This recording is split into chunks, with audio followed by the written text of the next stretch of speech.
कर्मण्येवाधिकारस्ते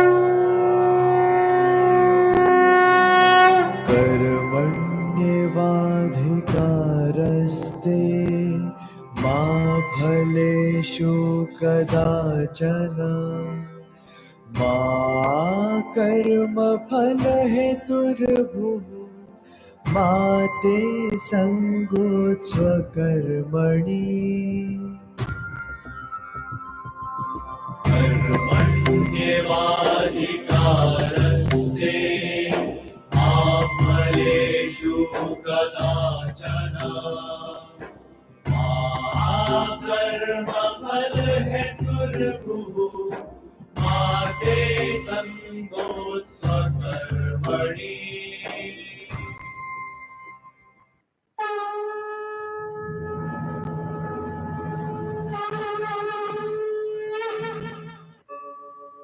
यदा यदा हि धर्मस्य ग्लानिर्भवति भारत अभ्युत्थानम् अधर्मस्य तदात्मानं सृजाम्यहम् परित्राणाय साधूनां विनाशाय च दुष्कृताम् धर्म संस्थापनार्थाय संभवामि युगे युगे।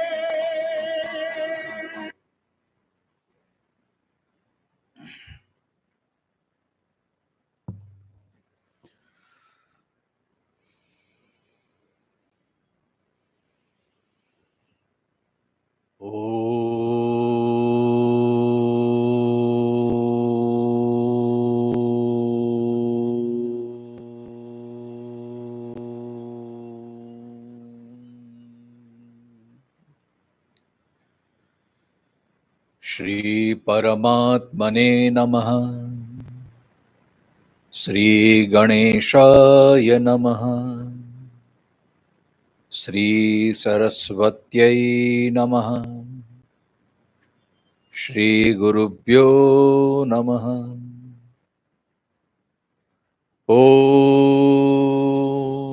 नमो भगवते वासुदेवाय। योऽन्तः प्रविश्य मम वाचमिमां प्रसुप्ताम् सञ्जीवयत्यखिलशक्तिधरस्वधाम्ना अन्यांशहस्तचरणश्रवणत्वगादीन् प्राणान्नमो भगवते पुरुषाय तुभ्यम्। वसुदेवसुतं देवं कंसचाणूरमर्दनं देवकी परमानन्दं कृष्णं वन्दे जगद्गुरुं। गुरुब्रह्मा गुरुविष्णु गुरुदेवो महेश्वरः गुरुः साक्षात् परब्रह्म तस्मै श्री गुरवे नमः। मूकं करोति वाचालं पंगुर्लंघयते गिरिं यत्कृपात्तमहं वन्दे परमानन्दमाधवम्। श्री कृष्ण कन्हैया लाल की जय। सुरासुरा सेवित पाद पंकजा करे विराजत कमनीय पुस्तिका विदेश्य पत्नी कमलासन प्रिया सरस्वती नृत्य तुवाच मे सदा। ओ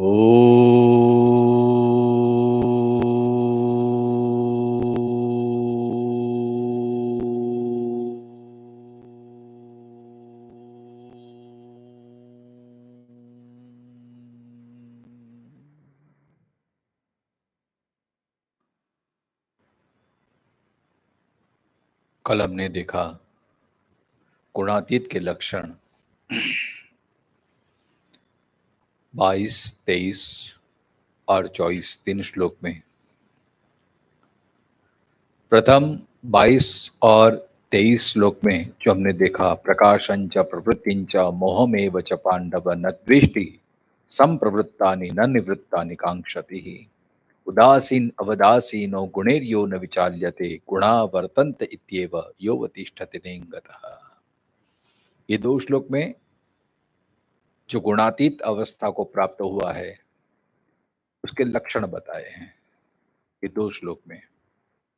अर्जुन के 3 प्रश्न थे कि गुणातीत का लक्षण क्या है, फिर गुणातीत का आचरण कैसे होता है और गुणातीत अवस्था को प्राप्त कैसे हम कर सकते हैं। तो प्रथम 2 श्लोक के द्वारा 22 और 23 श्लोक के द्वारा उनके लक्षण बताए कि ऐसे लक्षण वाला वो होता है गुणातीत। फिर 24 और 25 ये 2 श्लोक में उनका आचरण बताया है कि जो गुणातीत अवस्था में जो जीव हैं, जो साधक हैं, जो योगी हैं, जो ज्ञानी हैं, उसका आचरण ऐसा रहता है। तो कल हमने 24वें श्लोक का दर्शन किया कि सम दुख सुख स्वस्थः समलोष्टाश्म कांचनः तुल्य प्रिया प्रियो धीरस तुल्य निंदात्म संस्तुति ही। ये उनका आचरण होता है जीवन व्यवहार में। देखो ये पहले 22 और 23 श्लोक में तो अंतरंग उसकी यात्रा है, लेकिन जब वो व्यवहार करता है, आचरण करता है, तो उससे दिखता है कि ये साधक कौन सी कक्षा में। तो ये जो आचरण है उनका ऐसा रहता है, जो सुख हो या दुख हो उसमें वो कभी विचलित नहीं होता है, स्वस्थ रहता है, सुख को और दुख को भी समझता है। गीता के दूसरे अध्याय में भी यही बात की, स्थित प्रज्ञ के लक्षण में 12वें अध्याय में भी यही बात आई है, योगी के लक्षण में भी ये बात आई है। तो इससे ही हमें पता चलता है हम परमात्मा की ओर कितने बड़े हैं, हमारी यात्रा परमात्मा की ओर कितनी चल पड़ी है, उसका लक्षण क्या। तो ये हमारे जीवन में हमें उसको टैली करना है, हमसे मिलाना है कि हमारे जीवन में जब सुख आता है, दुख आता है, तो हम इससे कितने विचलित होते हैं। अगर विचलित होते हैं तो और हमारी मंजिल और दूर है, अगर विचलित नहीं होते हैं तो समझ लेना कि हम ईश्वर के करीब हैं। सुख दुख को समझना, इसका मतलब ये नहीं जब जो पागल व्यक्ति होता है उसको भी सुख दुख का कोई असर नहीं होता है, वैसे जिसकी बुद्धि क्षीण हो गई उसको भी सुख दुख का अनुभव नहीं होता है, लेकिन हमें तो होता है। हम वो पागल अवस्था में भी नहीं है, या तो हम अनकॉन्शियस भी नहीं है। जैसे बेहोश व्यक्ति के सामने सुख है दुख है उससे उसका असर नहीं होता है। कभी कभी ये प्रश्न लोग करते हैं कि हम तो व्यवहार में रहते हैं, हम झेलते हैं इतनी परिस्थितियों का सामना, कैसे इसमें कैसे बाहर आ सकते हैं। तो ये जो बात करी है समझदारी पूर्वक, मन और बुद्धि सचेत होते हुए भी सुख या दुख का अनुभव, देखो सुख या दुख तो आएगा ही, ऐसा नहीं है कि चमत्कार नहीं हो जाएगा कि आप ज्ञान मार्ग में चले, आप योग मार्ग में चले, आप गुणातीत अवस्था में चले तो सुख दुख मान अपमान हर्ष लाभ ये सब बंद हो जाएंगे, ऐसा शक्य ही नहीं है। भगवान जैसे भगवान भी इस पृथ्वी पर आए तो उनको भी ये सब सामना करना पड़ा है, लेकिन उस वक्त हमारी स्थिति कैसी होती है उससे हमें पता चलता है कि हम ज्ञानी हैं, हम गुणातीत हैं, हम भक्त हैं, हम योगी हैं।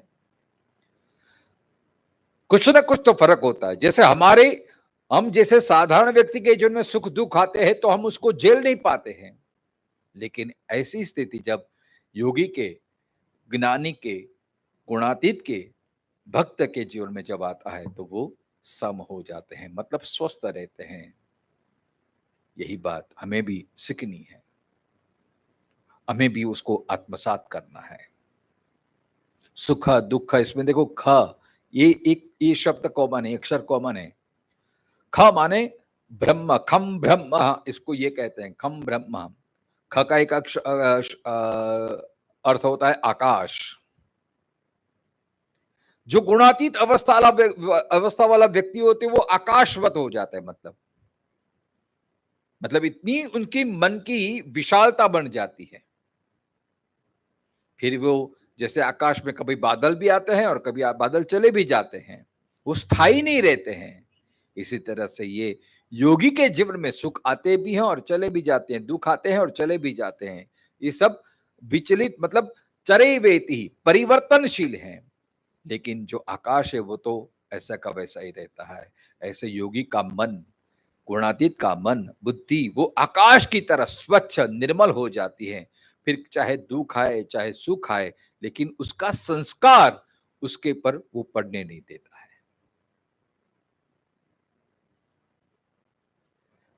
कोई भी बादल की ऐसी ताकत नहीं कि वो आकाश को ढक दे, सूर्य को ढक दे।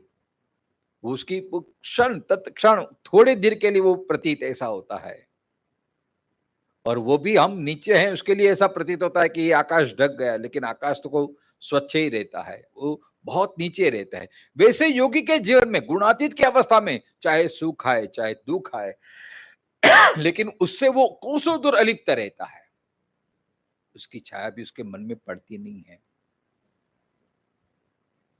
यही हमारे जीवन में स्थिति आनी चाहिए।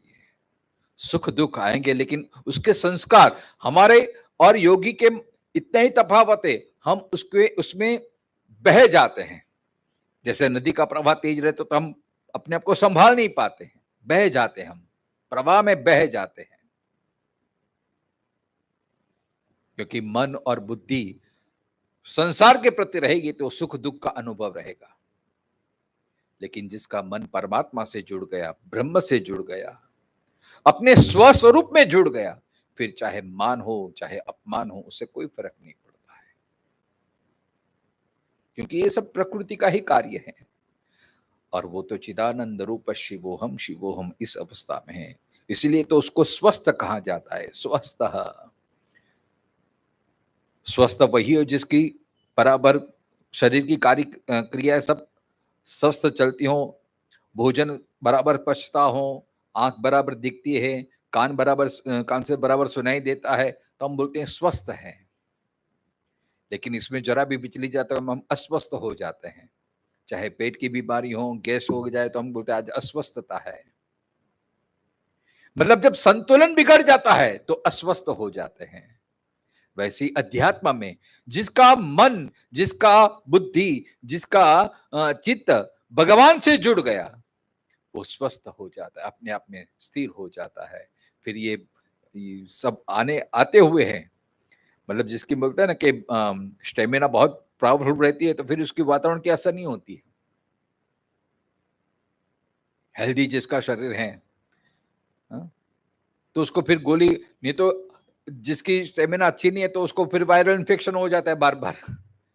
जैसे ऋतु बदलती है तो बीमारी आ जाती है, वायरल इन्फेक्शन बोलते हैं। लेकिन इम्यूनिटी जिसका एकदम पावरफुल है, चाहे कोई भी स्थिति में, चाहे हिमालय में चला जाए, चाहे गर्मी के प्रदेश में आ जाए, चाहे ठंडी आ जाए चाहे सर्दी आए, क्योंकि इसकी इम्यूनिटी इतनी पावरफुल है तो उसकी बॉडी सब एब्जॉर्ब कर लगती है।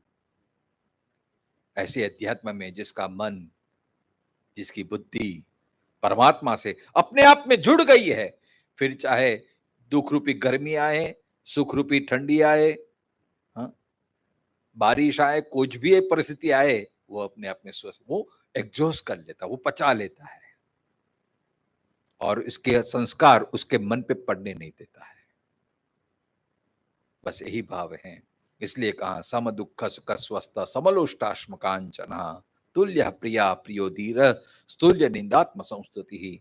फिर 25वें श्लोक में और एक बात कही है, उनका हम पारायण करेंगे, साथ में ही पारायण करेंगे और उसको समझने का प्रयास करेंगे। मानापमानयो स्तुल्य स्तुल्यो मित्रारिपक्षयो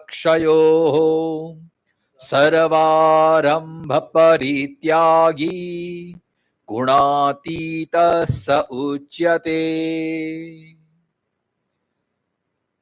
देखो 4 बातें यही आचरण में, सुख दुख में सम, समलोष्टाश्म कांचन में वो भी सम, तुल्य प्रिय अप्रिय में वो सम रहता है, धीर रहता है, और निंदा और स्तुति में भी सम रहता है।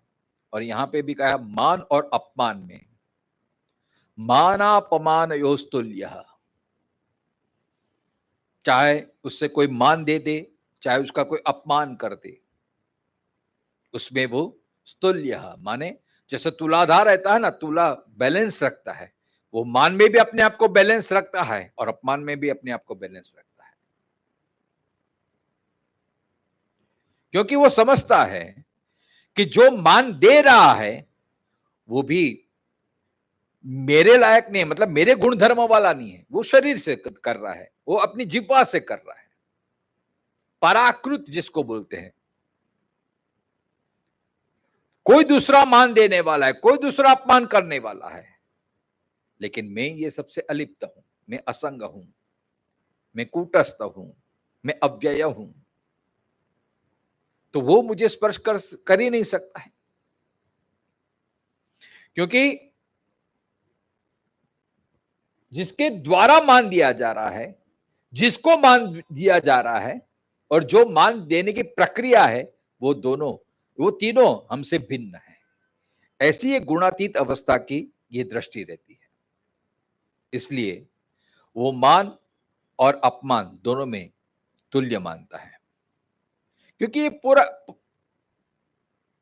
परकृत क्रिया है और परकृत क्रिया में अपने आप को वो उसमें ये नहीं करता है। अन्यथा क्या होगा, देखो जब मान होता है हमारी क्या स्थिति होती है, हमें कोई मान देता है तो उसके प्रति राग उत्पन्न हो जाता है, अगर कोई अपमान करता है तो उसके प्रति द्वेष आ जाता है। तो देखो एक एक क्रिया, मतलब ये संसार की छोटी छोटी क्रिया हमारे मन पे कितना संस्कार डाल देती है।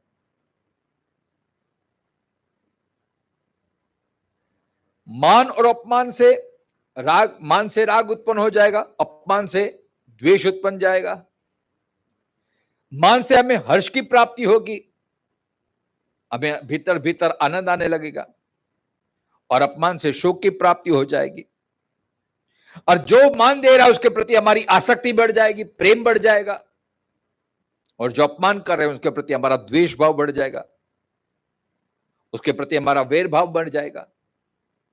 तो देखो एक ही क्रिया लेकिन कितनी सारी उसमें, जैसे एक शांत सरोवर में आप कंकड़ भी डालते हैं तो इसके कितने वो मतलब वेव्स आते हैं, बबल जिसको बोलते हैं, ऐसे ही हमारा जीवन भी ऐसा ही होता है ना। एक एक क्रिया हमारे मन को, बुद्धि को कितनी विचलित कर देता है। इसलिए जो गुणातीत होता है वो संस्कार उसमें पड़ने ही नहीं देता है, मतलब अपने आप में इतना वो मजबूत, क्योंकि अपने आप में स्थित रहता है। इसलिए मान और अपमान, क्योंकि वो शरीर को देता है, इसमें शरीर की प्रधानता है। पहले हमने देखा है कि सुख दुख स्वस्थ, उसमें शरीर, और मान अपमान वो नाम में रहता है। लेकिन जो गुणातीत वो समझता है कि मैं शरीर नहीं है, नाम है तो देह को दिया हुआ है। वैसे प्रेक्षक में बैठे हैं तो जिसको दिया हम ताली पाड़ते हैं तो वो उदासीन रहते हैं, उसको कोई असर नहीं पड़ता है, किसी की प्रशंसा करे किसी की लेकिन जैसे समझ, अरे ये मेरा नाम बोल के मेरा कर रहा है, तो तुरंत उसमें वो हो जाता है। समझ रहे हैं कि नहीं। लेकिन जो गुणातीत अवस्था है वो तो अपने मन और बुद्धि को उतना ये परब्रह्म में, अपने आत्मा में वो कर दिया है कि शरीर की तरफ उसकी दृष्टि जाती ही नहीं है। इसलिए जड़ भरत का पुनः स्मरण आता है। पुराणों में यही तो देखो, ऐसे तत्व को समझाने के लिए पुराण में ऐसे चरित्र आते हैं, चरित्र द्वारा हम ये तत्व के सिद्धांत को हम समझ सकते हैं, नहीं तो ये बात समझनी कठिन हो जाती है हमारे लिए, मान अपमान में जो तुल्य रहता है। लेकिन साधना के द्वारा, चिंतन के द्वारा, स्वाध्याय के द्वारा ये कक्षा में हम पहुंच सकते हैं। तो मान अपामनयो स्तुल्य, स्तुल्यो मित्रारिपक्षयो हो, मित्र और रिपु, मित्र और शत्रु में भी वो समान रहता है। अब ये गुणातीत अवस्था में वो किसी से शत्रु भाव तो नहीं रखता है, लेकिन अगर कोई व्यक्ति उससे मित्रवत व्यवहार करता है, अगर कोई व्यक्ति उससे शत्रु का भाव रखता है, उससे कोई फर्क नहीं पड़ता, मतलब उसके मन में वो संस्कार नहीं पड़ने देता है, वो सबको समान समझता है। ऐसा नहीं कि मित्र को ज्यादा वो भाव देने लगा और शत्रु को कम देने लगा, कि नहीं, सबके लिए वो समान है। चाहे वो शत्रु भाव रखे, खुद में तो शत्रु भाव आता ही नहीं है, क्योंकि जैसे जैसे गुणातीत अवस्था बढ़ती है तो वो तो आत्मा ही, आत्मस्वरूप ही सबको देखता है। लेकिन अगर कोई मित्रता का भाव रखता है, कोई शत्रुता का भाव रखता है, लेकिन वो तो स्वस्थ रहता है, वो तुल्य रखता है, मतलब वो बैलेंस बना के रखता है। हमारे जीवन में क्या होता है कि मित्रों के प्रति हम ज्यादा उसके प्रति वो पक्षपात हो जाते हैं, फिर ऐसा नहीं होना चाहिए। मित्र रिपक्षयो हो तुल्य सर्वारंभ परित्यागी। जब गुणातीत अवस्था आ जाती है, फिर क्या होता है, वो अपने से प्रारंभ करना छोड़ देता है। हमारे और ये गुणातीत में इतना ही भेद है, हम हमारे सुख के लिए, हमारी शांति के लिए, हमारी प्रसन्नता के लिए हम दौड़ते रहते हैं, आरंभ करते हैं। हमें ऐसा लगता है कि ये करने से मैं सुखी हो जाऊंगा, मुझे शांति मिल जाएगी, मुझे प्रसन्नता हो जाएगी। लेकिन एक बार जिसने समझ लिया है कि सारा प्रकृति का खेल है और वो परिवर्तनशील हैं और मैं तो अपरिवर्तनशील हूं, जैसे मृग होता है, दूर से उसे ऐसा भास होता है सूर्य के किरणों के कारण कि ये जल का भास होता है, जैसे मृग तृष्णा जिसको बोलते हैं। अब वो पशु है तो वो प्यास के कारण उस तरफ दौड़ लगाता है, लेकिन दौड़ता रहता है, प्यास बुझती नहीं है। वैसे ही हम थोड़ा गहराई से विचार करें तो ये संसार में जो हम सुख शोधने का प्रयत्न करते हैं, शांति शोधने का प्रयत्न करते हैं, लेकिन ये संसार में सुख शांति तो रहती ही नहीं है। वो हमारा ये मुर्गी की तरह वो आभास हो जाता है। लेकिन जो गुणातीत अवस्था है उसको पता चल गया कि संसार में कुछ सार नहीं है, फिर उस अपने आप वो दिखता है, ऐसा भास होता है, लेकिन फिर वो समझ जाता है कि ये तो मृग तृष्णा है, ये भ्रम है, वास्तव में कुछ है ही नहीं। इसलिए सर्वारंभ परित्यागी।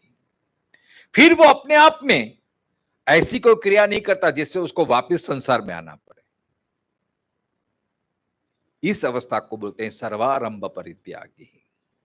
क्योंकि दूसरे अध्याय का जो है ना, आत्मन्येव आत्मना तुष्ट, जो अपने आत्मा में ही संतुष्ट है, अभी अपने में ही उसको प्रसन्नता, स्वस्थता, सुख का अनुभूति हो रही है, फिर वो बाहर क्यों जाएगा?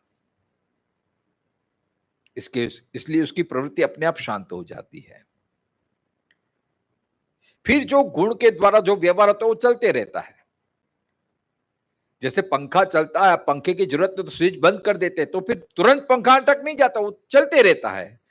लेकिन जब तक वो मोशन है, एक्टिविटी है, तब तक वो चलता है।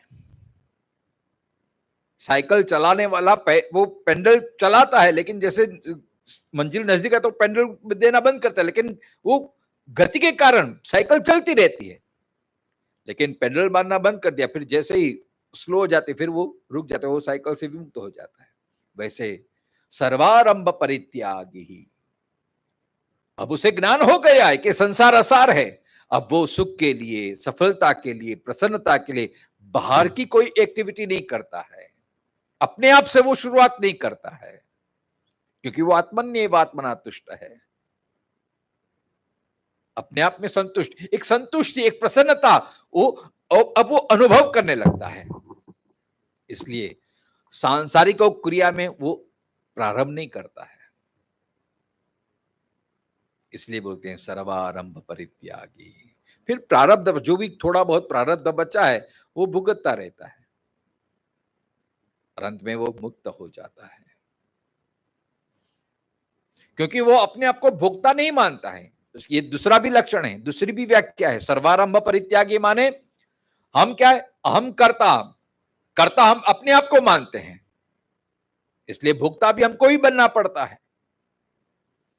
जो सर्वारंभ परित्यागी माने वो अपने आप को कर्ता मानता ही नहीं है, प्रकृति करा रही है, ईश्वर करा रहा है, इसलिए वो सर्वारंभ परित्यागी। उसने अपने आप को, मैं को उसने ईश्वर में समर्पित कर दिया। इसलिए अब वो शुरुआत नहीं करता, प्रकृति करा रही है, ईश्वर करा रहा है। अब प्रकृति का कार्य है, अपने आप को हटा लिया तो उसके कारण उसको वो फल से भी वो विमुक्त हो जाता है। इसको कहता है सर्वारंभ परित्यागी, गुणातीत स उच्यते। ऐसा जो साधक है वो गुणातीत अवस्था को प्राप्त हो चुका है। वस्तुतः ये सब पढ़ने से हमें ये सीख मिलती है, हमें ये ज्ञान प्राप्त होता है कि ये संसार असार है। नहीं तो भगवान खुद कहते हैं कि भाई आप संसार में इतना ये कार्य करो, ये कार्य करो, ये कार्य करो।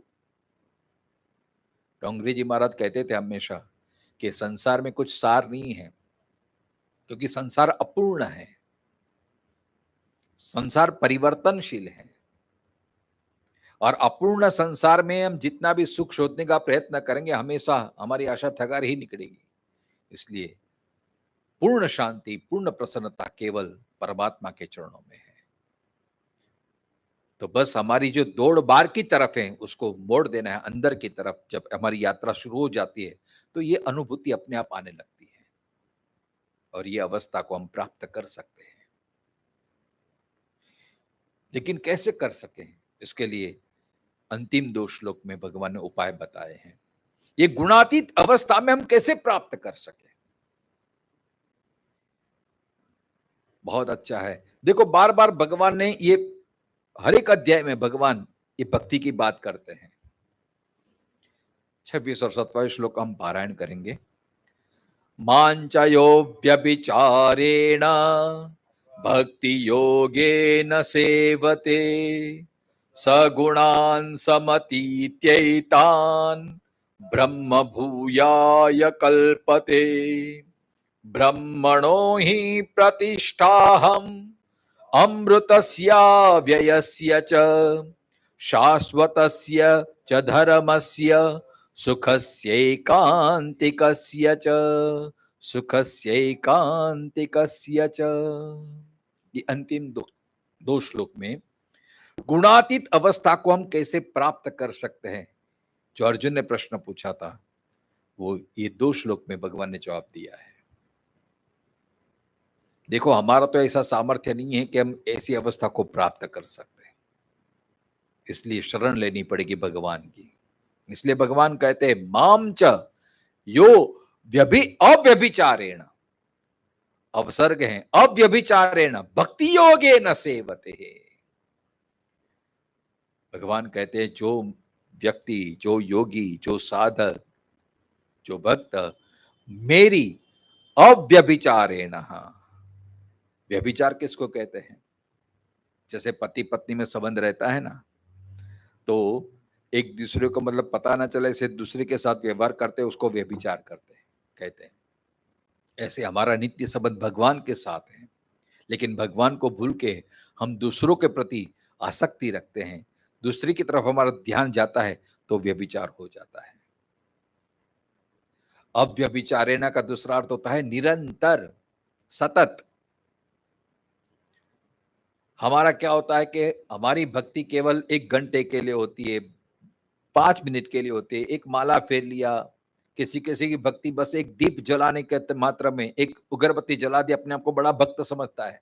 अरे मैं तो मेरा ये नियम है, रोज सुबह भगवान के सामने एक दीप जलाना है, अगरबत्ती जलाना है, उसके पहले मैं कुछ काम ही नहीं करता। अपने आप को बड़ा संतुष्ट मान लेता है और बाकी सारा समय फिर संसार में रख देता है। इसको व्यभिचार कहते हैं। तो माम च यो अव्यभिचारेण भक्ति योगेन सेवते, जो सन्यासी या कर्मयोगी सब भूतों के हृदय में स्थित मुझ परमेश्वर नारायण को कभी व्यभिचरति, विचलित न होने वाली अव्यभिचारी। व्यभिचार का तीसरा मतलब है कि चाहे कैसा भी प्रसंग आ जाए, हम भगवान से हमारा जो संबंध है वो डावाडोल ना हो जाए, विचलित ना हो जाए। जब सुखानुभूति होती है, अनुकूल परिस्थिति होती है, तब हमारे साथ, हमारे भगवान के साथ संबंध जुड़ा होता है। भगवान से प्रार्थना करते हैं, लेकिन जैसे प्रतिकूल परिस्थिति आ जाती है, कुछ ऐसा मन विरुद्ध जो भाव उत्पन्न हो जाता है, परिस्थिति आ जाती है, तब हम भगवान से फरियाद करने लगते हैं। हम सोचते रहते हैं कि भगवान की पूजा बराबर हो रही है कि नहीं, ये भगवान बराबर हैं कि नहीं, तो उसको व्यभिचारी भक्ति कहते हैं। तो अव्यभिचारिणी भक्ति माने विचलित न होने वाली, संशय रहित, निरंतर, ये सब अव्यभिचारिणी भक्ति को कहते हैं। यही बात 13वें अध्याय में भी आप सुन गए होंगे। 13वें अध्याय के 10वें श्लोक में मयि चान्य योगे न भक्तिरव्यभिचारिणी, ये शब्द 13वें अध्याय में भगवान ने कहा है। अनन्य भाव से जो मेरी भक्ति करता है, अव्यभिचारिणी। अव्यभिचारिणी मानव जिसकी पूर्ण श्रद्धा ईश्वर के प्रति है। हमारा क्या होता है कि हम भगवान पे भी श्रद्धा रखते हैं और किसी मौलवी पे भी श्रद्धा रखते हैं। किसी ने कहा कि यहाँ टेकने से वो फल होता है, तो वहां भी श्रद्धा रखते हैं। हमारी श्रद्धा बटी हुई है सब अलग अलग जगह पे, तो व्यभिचार हो गया।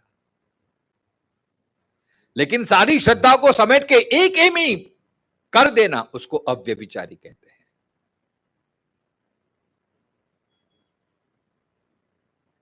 तो ऐसी अनन्य भाव से माम च यो अव्यभिचारेण भक्ति योगेन सेवते, भक्ति योग द्वारा जो मेरी उपासना करता है, मुझे मेरा सेवन करता है, तो उससे क्या होगा? सगुणान समतीत्यैतान, वो सब गुणों को अतिक्रमण करके ब्रह्म भूयाय कल्पते, ब्रह्म भाव को प्राप्त कर सकता है। अब यहां पे भगवान जब कहते हैं कि माम च यो व्यभिचारण भक्ति योगेन, भक्ति में तो सगुण भाव आ जाता है। भक्ति किसकी करते हैं? जो परमात्मा होता है सगुण साकार, उसकी भक्ति करते हैं। और यहाँ पे क्या, ब्रह्म भूयाय, वो ब्रह्म भाव को प्राप्त होता है। ब्रह्म तो निर्गुण होता है। और 27वें श्लोक में भी यही बात आगे बढ़ाते भगवान कहते हैं ब्रह्मणो ही प्रतिष्ठाहम अमृतस्याय सचः शाश्वतस्य च धर्मस्य। तो फिर यहाँ कंफ्यूजन हो जाता है कि भक्ति किसकी करे? ब्रह्म की तो भक्ति हो नहीं सकती, वो तो निर्गुण निराकार है। लेकिन भक्ति संप्रदाय में ये बात आती है कि सगुण और निर्गुण वही ब्रह्म का दो भाव है। कृष्ण ही ब्रह्म है और ब्रह्म ही कृष्ण है, दोनों से भिन्न नहीं है। जैसे खाना खाते हैं हम, तो खाने में एक स्वाद भी होता है और रसोई की सुगंध भी होती है। जो घ्राणेन्द्रिय है वो सुगंध से प्रसन्नता होता है, हम नाक से अरे वाह जो तो बहुत बहुत अच्छा खुशबू आ रही है, क्या बना है। तो जो ये नासिका रूपी इंद्रिय है वो सुगंध से प्रसन्न हो जाते हैं, और जो खाने से रस के द्वारा प्रसन्न। लेकिन भोजन तो एक ही है। वैसे ही परम ब्रह्म परमात्मा तो एक ही है, लेकिन कोई सगुण से वो पा लेता है, कोई निर्गुण भक्ति से पा लेता है। क्योंकि ज्ञान और भक्ति अंत तो एक ही है। और भागवत में तो यहां कहा है कि जैसे जैसे भक्ति बढ़ती है वैसे ज्ञान तो अपने आप उत्पन्न हो जाता है। वहां भागवत में पुराण में तो भक्ति का वो पुत्र बना गया है ज्ञान और वैराग्य। तो भक्ति से भी ज्ञान का आविर्भाव हो सकता है। और यही ज्ञान, ज्ञान माने क्या, कौन सा ज्ञान? कि अहम, मैं शरीर नहीं हूं, मैं परमात्मा का हूं। तो ये ब्रह्म भाव ये भक्ति से भी आ सकता है। ब्रह्म भूयाय कल्पते गुणान समतीत्यैव। यही बात पुष्ट करने के लिए 12वें अध्याय में भी, 12वें अध्याय के ये 6ठे और 7वें श्लोक हम पारायण करेंगे। देखो तो उसमें भगवान खुद बोल रहे हैं आगे 12वें श्लोक में, 12वें अध्याय में।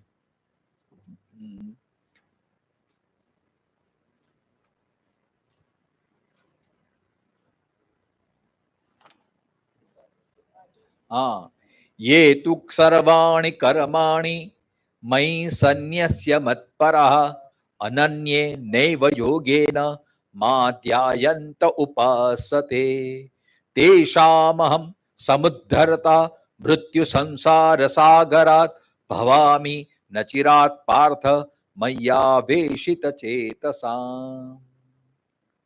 ये तु सर्वाणि कर्माणि मयि सन्न्यस्य, जो अपने सारे कर्मों को मुझ पे समर्पित कर देता है। तो अनन्येनैव योगेन, यहां पे भी अनन्य भाव से, न अन्य, दूसरा कोई है ही नहीं, बस तू ही तू। मेरा भाई कहे ना, प्रेम गलियति संकृत तामे दो न समाए। तो यही अनन्य भाव है। अनन्य भाव से, योग से जो ध्यायंत मेरी उपासना करता है, तेषाम हम समुद्धरतः, भगवान उसको ये प्रकृति से, ये गुणों से अपने आप उठा लेते हैं। मृत्यु संसार सागरात, क्योंकि ये प्रकृति के कारण तो मृत्यु और जन्म वो सब आते हैं।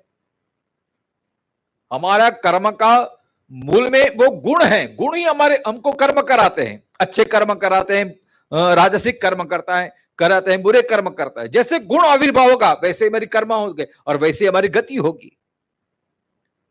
14वां अध्याय में शुरुआत में भगवान ने स्पष्ट कहा है, सत्व ऊर्ध्वलोक में जाता है, रजो मनुष्य लोक में जाता है, तमो अधोगति को पामता है। तो गुण ही हमारा कर्म का केंद्र है। लेकिन जो भक्ति करता है अनन्य भाव से, तो भगवान उसको ये मृत्यु, मतलब ये गुण से भी विचलित कर देते हैं, मतलब उसको फिर अपने आप वो भगवान कर लेते हैं। यही भक्ति का प्रभाव है। इसलिए ऐसी भक्ति, यहां तो कहीं मई जो अपने कर्मों को मुझ में समर्पित कर देता है। लेकिन अनन्य भक्ति योग कैसे होता है? भक्ति योग माने क्या है? अव्यभिचारेण माने, मैंने बोला ना कि ऐसा तो शक्य नहीं कि हम 24 घंटे भगवान के साथ लगे रहे। अव्यभिचार कैसे हो जाएगा? तो अगेन गीता का 11वां अध्याय का अंतिम श्लोक है जो, मत कर्मः कृन् मत परमः मद भक्तः संग वर्जितः निर्वैर सर्वभूतेषु य समामेति पांडवः। पूरा ये भक्ति योग का सार है। जो भगवान ने यहां भक्ति की क्वालिटी कही, कौन सी भक्ति? केवल भक्ति माने अव्यभिचारेण, मतलब निरंतर भक्ति कैसे होगी भगवान की? मांचयो अव्यभिचारेण, ये अव्यभिचारी की भक्ति, ये 11वां श्लोक के अंतिम श्लोक ये बात पता चलती है। मत कर्मः कृन्, जो मेरे लिए कर्म करता है। देखो शुरुआत में हम कर्म करते हैं, फिर भगवान को अर्पण करते हैं। मद कर्मण मद अर्पणम, प्रभु ये कर्म तुझे अर्पण कर रहा हूं। लेकिन उसमें पहले करता तो भक्त रहता है, लेकिन उससे भक्ति और बढ़ती है। फिर मदर्थे भक्त कर्म होता है, भगवान के लिए कर्म होता है, प्रभु ये तुम्हारे लिए कर रहा हूं। और उससे भी उच्च अवस्था है मत कर्म, भगवान का ही कर्म करता है, ये गुणातीत अवस्था में।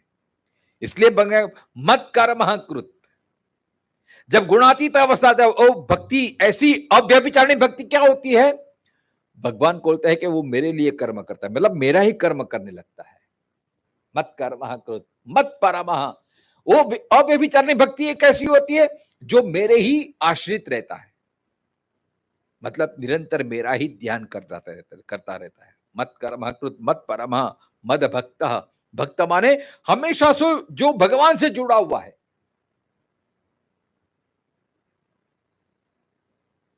संग वर्जिता, और ऐसी स्थिति आने से धीरे धीरे वो संग को छोड़ देता है सब। फिर उसे वो पुत्र, परिवार, संपत्ति, बैंक बैलेंस, उसमें फिर उतनी आसक्ति नहीं रहती है, अगर जो सच्ची भक्ति करेंगे तो।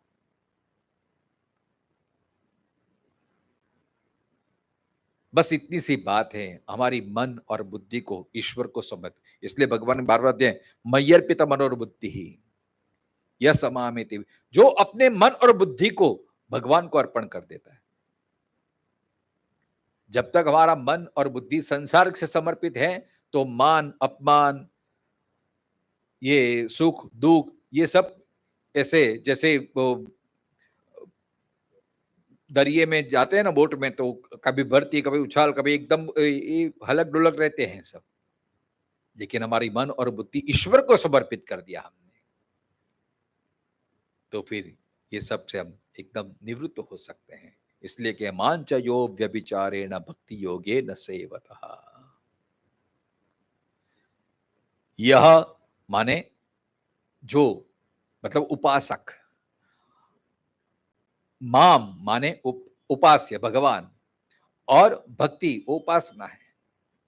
तो अव्यभिचारण माने भक्ति की ऐसी अवस्था आ जाए जो उपासक, उपास्य और उपासना तीनों एक हो जाए, उसको बोलते हैं अव्यभिचारिणी। जैसे तेल धारावत, जैसे तेल की आप धारा करते हैं ना, तो उसमें कभी वो नहीं आता है, पानी को आप डालते हैं तो पानी कभी कभी वो उसकी धारा टूट जाती है, लेकिन तेल की धारा अविरत रहती है।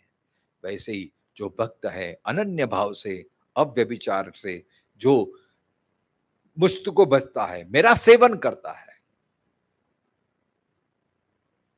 तो कैसे हो सकता है? तो ये 11वां अध्याय का जो अंतिम श्लोक है, मत कर्म कृन मत परम, मतलब देखो हम भी कर्म करते हैं और योगी भी व्यवहार में कर्म करते हैं, लेकिन फर्क इतना रहता है, हम कर्म करते अपने लिए, स्वसुख के लिए। जब ऐसे योगी होते हैं जो अनन्य भक्ति भाव से करते हैं, वो उनके सारे कर्म परमात्मा के लिए होते हैं।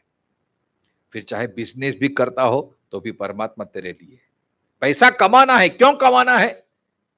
मैं सुखी हो जाऊं, मैं पैसादार हो जाऊं, अच्छा मकान ले लूं, तो ये लौकिक कर्म हो गया, ये प्रकृति का कर्म हो गया, वो बंधन का कारक हो जाएगा। लेकिन प्रभु तू करा रहा है, और पैसा आने से और तेरी और नजीक जाऊंगा, और सत्कर्म करूंगा, और भगवत कार्य करूंगा। प्रभु ये तुम्हें पाने के लिए कर रहा हूं, तो बिजनेस करना, पैसा कमाना भी आपकी भक्ति हो जाएगा। ये मत कर्म, ये भगवान का कार्य हो गया। भगवान का कार्य माने आप पूजा पाठ कितनी करते हो, माला कितनी फेरते हो, गीता का अध्याय कितना कंठस्थ है, आप कितना अच्छा प्रवचन कर लेते हो, ये बात नहीं है। बस आपकी एक एक क्रिया के पीछे केंद्र में आपकी क्या इच्छा है, आपकी वासना क्या है, आपका हेतु क्या है, कर्म का हेतु क्या है। अगर कर्म स्वसुख के लिए आ गया, सफलता के लिए आ गया, अपने हित के लिए आ गया, तो फिर वो व्यभिचारिणी भक्ति हो गई फिर। लेकिन पैसा कमाना भी, जो भी करता हूं, यद यद कर्म करोमि तत् अखिलम शंभो तवाराधनम। जो ये भक्त होता है उसकी एक एक क्रिया ईश्वर के लिए होती है बस, क्योंकि वो ईश्वर को समर्पित हो चुका है, इसलिए अहम भाव रखता है। जो भी होता है ईश्वर की कृपा से हो रही, बस मेरा आपकी कृपा से सब काम हो रहा है, करते हो तुम कन्हैया, ना मेरा हो रहा है। इसको कहते हैं अव्यभिचारिणी भक्ति। हम भगवान की भक्ति करते हैं, लेकिन सफलता मिल जाती है, हो जाते, बोलते हैं हाँ हम, मैंने ये किया, मैंने वो किया, अरे ये तो मैं ही कर सकता था, ऐसा अहंकार पुष्ट हो जाता है। लेकिन जो अव्यभिचारिणी भक्ति है, उसमें चाहे सफलता मिले चाहे निष्फलता मिले, सब ईश्वर की कृपा है बस। इसी को ही कहते हैं, मतलब ये आचरण से पता चल जाता है, अव्यभिचारिणी भक्ति ही। बस अपने आप में जुड़े रहो, भगवान से जुड़े रहो, तो धीरे धीरे धीरे भगवान ही ये सब कचरा साफ कर लेते हैं। भागवत में आया ना, प्रविष्ट कर्ण रंध्रे नहा, जो भगवान कथा के माध्यम द्वारा शब्द के रूप ब्रह्म से कान में प्रविष्ट होकर हमारे हृदय के सारे मल को दूर कर देते हैं, वैसे ही निरंतर अभ्यास, निरंतर स्वाध्याय, निरंतर आत्मचिंतन, भगवत चिंतन, ये जैसी जैसी बढ़ती जाएगी, वैसे वैसे हमारी गुणातीत अवस्था आती रहेगी, अन्यथा असंभव है। ईश्वर के सहाय के बिना, ब्रह्म के सहाय बिना ये हम कर ही नहीं पाएंगे। इसलिए कहा मांच यो व्यभिचारेण भक्ति योगे न सेवत सगुणान समते इत्यादि। मतलब उन्हें कुछ प्रयास ही नहीं करना पड़ता, अपने आप सब साफ हो जाता है। यही तो भक्ति की विशेषता है। एक बार जब जीव शरणागत हो जाता है तो अपने आप ये सब उत्पन्न हो जाता है। और बाद में भगवान कहते हैं, ब्रह्मणो ही प्रतिष्ठाहम अमृतस्य व्ययस्य च शाश्वतस्य च धर्मस्य सुखस्य एकांतिकस्य च। ये भक्ति करने से, मेरा सेवन करने से, अव्यभिचार रूप से भक्ति करने से क्या होगा? तो ब्रह्म की, वो ब्रह्म भूया कल्पते, ब्रह्म भाव को पा जाता है, मतलब मोक्ष को पाने के लिए समर्थ हो जाता है। क्योंकि ये जो ब्रह्म भाव है कैसा है, परमात्मा की प्रतिष्ठा मैं हूं, मतलब वो प्रतिष्ठित, हमेशा के लिए वो प्रतिष्ठित हो जाता है। जिसमें प्रतिष्ठित हो वह प्रतिष्ठा है। वह इस व्युत्पत्ति के अनुसार मैं अंतरात्मा ब्रह्म की प्रतिष्ठा हूं। कैसे ब्रह्म की? सो कहते हैं जो अमृतस्य, अमृत रूप हैं, जो अव्यय रूप हैं, जो शाश्वत हैं, जो धर्म की वृद्धि कराने वाला है, धर्म स्वरूप, ज्ञान योग स्वरूप, धर्म द्वारा प्राप्तव्य और एकांतिक सुख स्वरूप अर्थात व्यभिचार रहित आनंदमयी है, उस ब्रह्म की मैं प्रतिष्ठा हूं। और सुखस्य एकांतिकस्य चह, जहां एक रूप सुख, सतत सुख की धारा बहती रहती है, ऐसा इस भाव को वो पा जाता है। इसका मतलब ये हुआ कि संसार के जो सुख है ना, उससे भी अनंत गुना सुख ये ब्रह्म भाव में रहने से होता है, आनंद की यात्रा।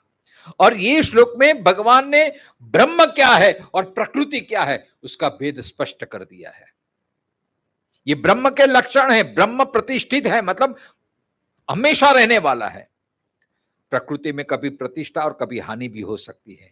प्रकृति का ये स्वभाव है, वो एक तरह से एक निरंतर प्रतिष्ठित नहीं रह सकती, वो खंडित भी हो सकती है, वो उसमें हानि भी हो सकती है। ब्रह्म में अमृतत्व के भाव हैं, सोमृतत्वाय कल्पते है, ऐसा भी आता है गीता में। अमृतत्व को प्राप्त हो जाता है, मतलब अमरता को, मतलब निरंतरता का। ब्रह्म भाव वो निरंतर रहने वाली अवस्था है। और प्रकृति मर्त्य है, मतलब वो पैदा भी होती है और उत्पन्न भी होती है और नाश भी होती है, विलीन भी हो जाती है। लेकिन जो ब्रह्म है वो अमर है, क्योंकि ब्रह्म भाव में स्थित उसका फिर जन्म और मृत्यु नहीं रहता है, इसलिए अमृतत्व। अव्ययस्य, जो ब्रह्म है, जो ब्रह्मानुभूति है, वो अव्यय, उसका कभी कभी व्यय नहीं होता है, अव्यय। मतलब ब्रह्म और प्रकृति दोनों कितने विभिन्न है, मतलब विपरीत गुण धर्म वाले हैं। जब हम ये ब्रह्म भाव को प्राप्त कर जाते हैं, फिर ये प्रकृति हमें विचलित नहीं करती है, क्योंकि प्रकृति व्यय करने वाली है, उसका व्यय भी होता है, परिवर्तित होती है। ब्रह्म शाश्वत है, निरंतर है, और प्रकृति अशाश्वत है। ब्रह्म से ही वो उत्पन्न होती है। और धर्मस्य, सुख से एकांतिकस्य चह, यहां शंकराचार्य कहते हैं कि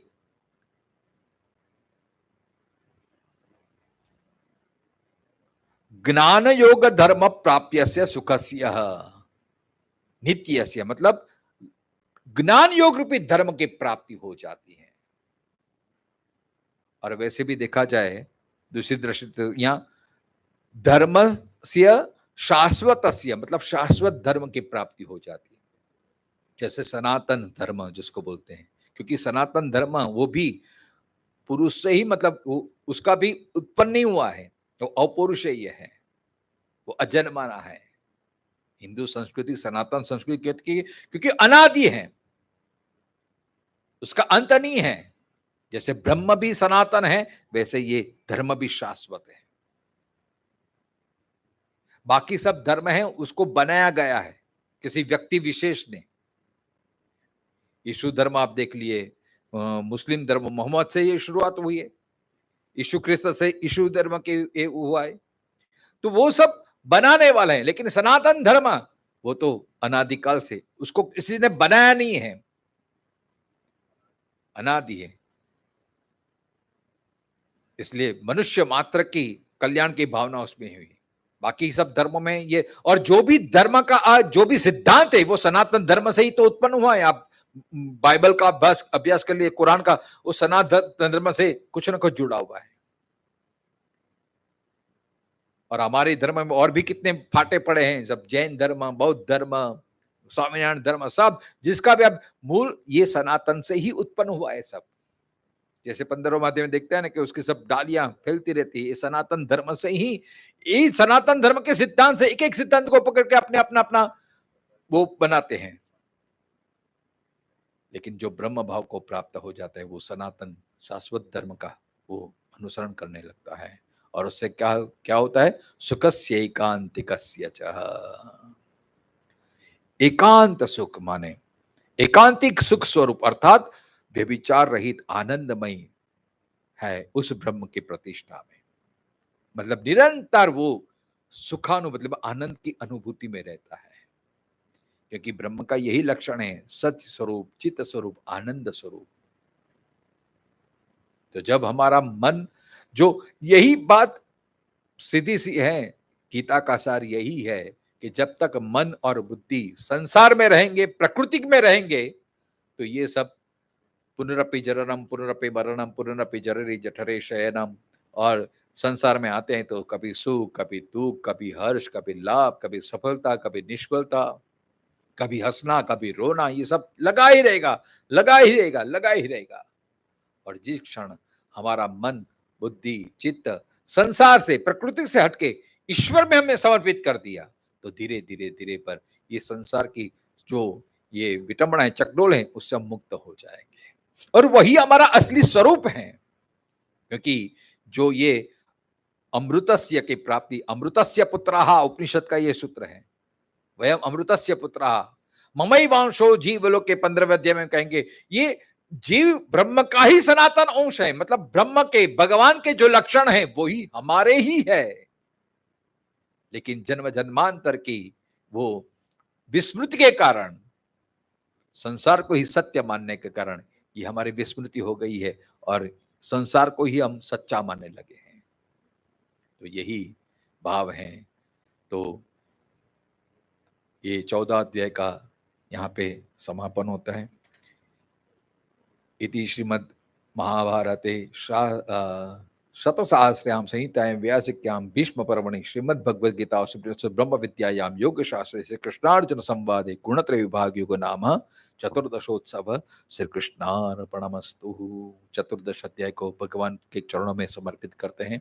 कल से 15वां अध्याय अतीव महत्वपूर्ण, अतीव ज्ञान सभर, भगवान कहते हैं गुह्यात गुह्यतरम, सीक्रेट से भी सीक्रेट ऐसा ज्ञान, गुह्य से भी गुह्य ऐसा ज्ञान जिसमें भरा है, ऐसा भगवान उपदेश देना चाहते हैं। मतलब इतनी भूमिका तैयार हो गई, फिर भगवान प्रकृति का वर्णन कर दिया, गुणों का वर्णन कर दिया, फिर 15वें में भगवान कहते हैं संसार को, मतलब अभी ये गुणातीत अवस्था में प्राप्त करना है, अव्यभिचारिणी भक्ति को प्राप्त करना है, तो पहले संसार को समझना पड़ेगा, परमात्मा को समझना पड़ेगा, अपने आप को समझना पड़ेगा। ये सब बातें 15वें अध्याय में आती हैं। कल उसका हम स्मरण करेंगे। ओम पूर्णमिदं पूर्णात् पूर्णमुदच्यते पूर्णस्य पूर्णमादाय पूर्णमेवावशिष्यते। ओम शांति शांति शांति।